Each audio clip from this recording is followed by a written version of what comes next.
আসসালামু আলাইকুম ওয়া রাহমাতুল্লাহ। এই 25টি স্বভাবের মধ্যে যে কোনো একটি স্বভাব আপনার মধ্যে থাকলে জাহান্নামে যাবেন। প্রিয় দর্শক, এই ভিডিওটি দেখলে জীবনের প্রতিটি মুহূর্তে করা পাপগুলি আপনি খুব ভালোভাবে অনুধাবন করতে পারবেন ইনশাআল্লাহ। আমাদের খুব পরিচিত 25টি স্বভাব আমরা বুঝতেও পারি না, জানিও না যে এগুলোর কারণে আমরা জাহান্নামী হতে পারি। সময় থাকতে যদি এগুলো না বুঝতে পারি তবে কিভাবে তওবা করে এসব থেকে মুক্ত হব। 1, আমাদের কেউ একজন একটা কথা আমানত হিসাবে বলল এবং অনুরোধ করলো, ভাই আপনি এই কথাটা কাউকে বলবেন না। অথচ আমিও ওই আরেকজনকে আবার এই কথা বলে দিয়েছি এবং সাথে বললাম, ভাই আপনি না কাউকে বলবেন না।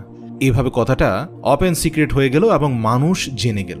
এভাবে কথার আমানত খেয়ানত করার জন্য আমরা জাহান্নামী হব। মনে রাখবেন, জাহান্নামের উদ্বোধন হবে মুনাফিক দিয়ে। এ জাতীয় মুনাফিক যারা মানুষের কথার আমানতটা পর্যন্ত রক্ষা করতে পারে না। আজ থেকে সতর্ক হয়ে যান। অনেক নামাজি রোজাদার মানুষও কিন্তু এই আমানত খেয়ানত করেন। সাবধান। আগে থেকে বলে দিবেন যে ভাই আমি পেটে কথা রাখতে পারি না, আপনার কথা হয়তো কাউকে বলে দেব, কিছু মনে করবেন না, তাহলে অন্তত আপনার পাপ কম হবে।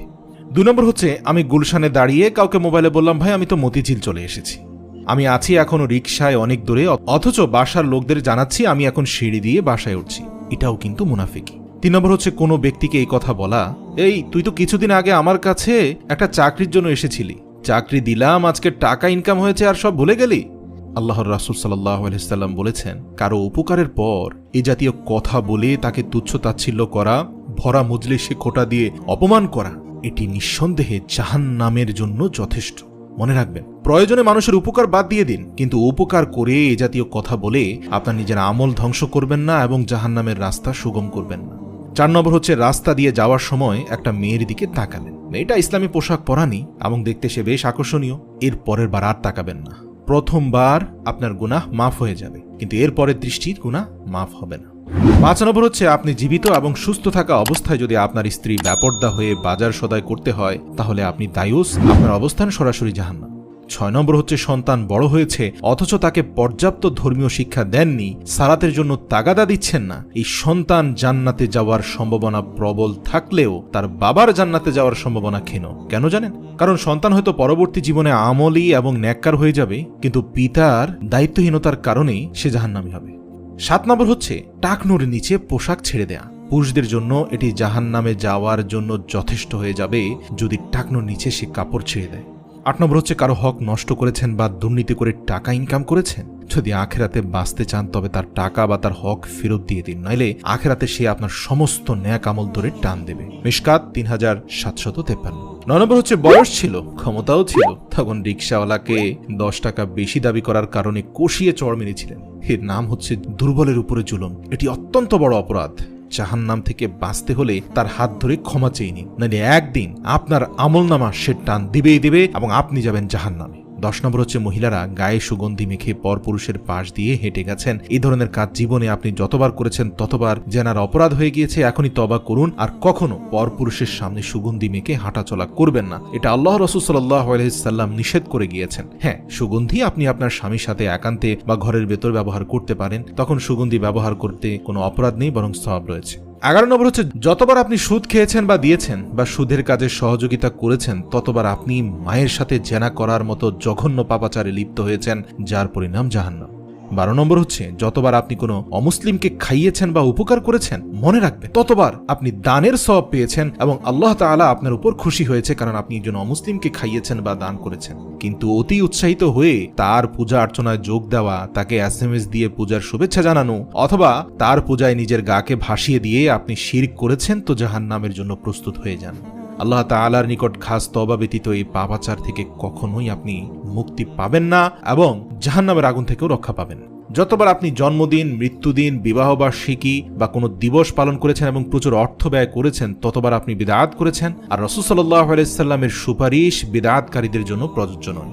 14 নম্বর হচ্ছে, ভিক্ষুক। এক্ষেত্রে একটু কথা বলে রাখি, ভিক্ষুক দেখলে আমরা অনেকে বলি আল্লাহর রাসূল ভিক্ষাবৃত্তি পছন্দ করতেন না, এই যা তুই এখান থেকে চলে যা, অর্থাৎ ভিক্ষা দেব না। এখানে একটা কথা আমাদের মনে রাখতে হবে, আল্লাহর রাসূল ভিক্ষাবৃত্তি পছন্দ করতেন না ঠিক, কিন্তু দান করতে তো অনুৎসাহিত করেননি, দানকে তো তিনি বাধ্যতামূলক করেছেন। যদি কোনো অসহায় ভিক্ষুক আল্লাহ ওয়াস্তে আমাকে কিছু দেন করুণ সুরে এই কথাটা আপনার সামনে বলে আর আপনার তাকে কিছু দেওয়ার মতো ক্ষমতা থাকে, তাহলে না দিলে কিন্তু আপনি গুনাহগার হবেন। আবু দাউদ 1672 নম্বর হাদিস। হ্যাঁ, ভিক্ষুক যদি বলে ভাই আমাকে কিছু দেন, আল্লাহ ওয়াস্তে এই কথাটা যুক্ত না করে অথবা শুধু বলে আমাকে সাহায্য করুন, তাহলে মনে চাইলে আপনি তাকে দিতেও পারেন, আবার ইচ্ছা না হলে নাও দিতে পারেন। কিন্তু আল্লাহ ওয়াস্তে বললে আপনাকে অবশ্যই কিছু না কিছু দিতেই হবে, কারণ আরশের মালিক আল্লাহর নামে সে আপনার কাছে সাহায্য চেয়েছে। যে মালিক মূলত আপনাকে খাওয়াচ্ছেন এবং আপনার সকল সম্পদ তারই দান। 15 নম্বর হচ্ছে স্ত্রী বা শ্বশুর বাড়ির লোকদের প্ররোচনায় নিজের বাবা মাকে অবহেলা করা। এটি এখন বর্তমান সময়ে একটা ট্রেন্ড হয়ে গিয়েছে। এই পাপাচারে একদম ফেঁসে যাবেন না। মনে রাখবেন, পিতামাতা সবার উপরে অবস্থান করবে, তাদের হক আদায় আপনাকে করতেই হবে। অন্য যে কারো হকের পূর্বে তাদের হক আদায় করা আপনার জন্য গুরুত্বপূর্ণ। 16 নম্বর হচ্ছে অফিসের কাজে ফাঁকি দেওয়া। কিন্তু মাস শেষে পুরো বেতন নিয়ে যাচ্ছেন আর আপনি অফিসের কাজে ফাঁকিবাজি করছেন। মনে রাখবেন, কিয়ামতের দিন কোম্পানির মালিককে আপনার আমলনামা দিয়ে দেওয়া হবে আর তার গুনাহ আপনার আমলনামায় যুক্ত করে দেওয়া হবে, কারণ আপনি বেইমানি করেছেন, টাকা নিয়েছেন, বেতন নিয়েছেন, কিন্তু চাকরিতে আপনার দায়িত্ব ঠিকভাবে পালন করেননি। 17 নম্বর হচ্ছে ধূমপান বা যে কোনো নেশাদার দ্রব্য দিয়ে নেশা করা। মনে রাখবেন, নেশা করার পরবর্তী 40 দিন আল্লাহর রহমত আপনার উপর থাকবে না, তাই নেশাদ্রব্য থেকে দূরে থাকুন। 18 নম্বর হচ্ছে ওয়াদা ভঙ্গ করা। মনে রাখবেন, ওয়াদা ভঙ্গ করলে আপনি মুনাফিক, আর জাহান্নাম উদ্বোধন হবে মুনাফিকদের দিয়ে, কাফের মুশরিকদের দিয়ে জাহান্নাম উদ্বোধন হবে না। 19 নম্বর হচ্ছে কর্মচারীকে চুক্তি ঘন্টার চেয়ে অতিরিক্ত খাটিয়েছেন আর বিনিময়ে কিছু দেননি, এর খেসারত একদিন আপনাকে দিতে হবে, হয়তো আপনার আমলনামার পুরোটাই। 21 নম্বর দান করার সমর্থ আছে কিন্তু তারপরও দান করলেন না, কঞ্জুস এবং কৃপণ থাকলেন, আপনাকে খুবই ভয়াবহ মৃত্যু যন্ত্রণা দেওয়া হবে যদি আপনি উদার এবং দানশীল না হন।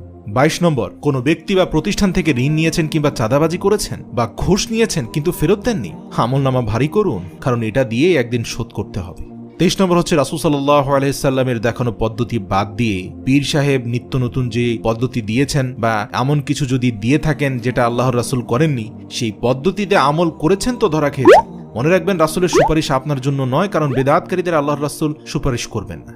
24 নম্বর হচ্ছে ঘরে কোরআন কিনে ফেলে রেখেছেন কিন্তু তা পড়েন না, অনুধাবনও করেন না। মনে রাখবেন, এই কোরআন একদিন আপনার বিরুদ্ধে সাক্ষ্য দিবে। 25 নম্বর হচ্ছে মহিলারা স্বামী এবং শ্বশুর বাড়ির লোকদের বদনাম করছেন, আজ থেকে এসব বাদ দিয়ে দিন। স্বামীরা স্ত্রী বা তার পরিবারের লোকদের বদনাম করছেন, আজ থেকে এসব বাদ দিয়ে দিন, ইস্তিগফার পড়ুন, আস্তাগফিরুল্লাহ আস্তাগফিরুল্লাহ। মনে রাখবেন, এই পাপাচার আল্লাহ কোনোদিন ক্ষমা করবেন না যারা আত্মীয়তার বন্ধনকে সমালোচনা এবং পরনিন্দা দ্বারা দুর্বল করে তোলে। মনে রাখবেন, আত্মীয়তার বন্ধন বিচ্ছিন্নকারী জান্নাতে যাবে না। হে আল্লাহ, আপনি আমাদের এই সকল স্বভাবগুলো থেকে মৃত্যুর পূর্বে তওবা করে ফিরে আসার তৌফিক দান করুক। আমি জানি অনেক ভাইদের মধ্যে এই স্বভাবগুলো আছে, আমি নিজেও এই সকল স্বভাব থেকে 100% পুত পবিত্র, তাও বলার সুযোগ নেই। তাই আসুন দিল থেকে সবাই ইস্তিগফারের মাধ্যমে ওয়াদা করি যে এই সকল স্বভাব আর কোনো দিন আমরা আমাদের নিজেদের মধ্যে ধারণ করব না। আস্তাগফিরুল্লাহ আস্তাগফিরুল্লাহ আস্তাগফিরুল্লাহ।